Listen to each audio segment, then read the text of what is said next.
Bokso Annex. Good morning everyone. Back to bike to work na ta. And akong kasabay permi maguli si Marjun. Bike to work sa siya. Early lang siya gana sa school. Ako mga 6:37 ay pa ko makaabot. Siya mga 5.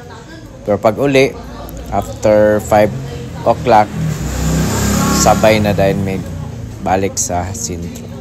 Hayag pa may maghawa sa sentro pero sometimes magabinan pud may makabot sa Gaisano nga area. Pero ang nakatsada karon kay wala na kaayo mga iti sa langgam. So pwede ra gid kita maka-stop diha sa mga intersection. Di ta mahadlok maitihan.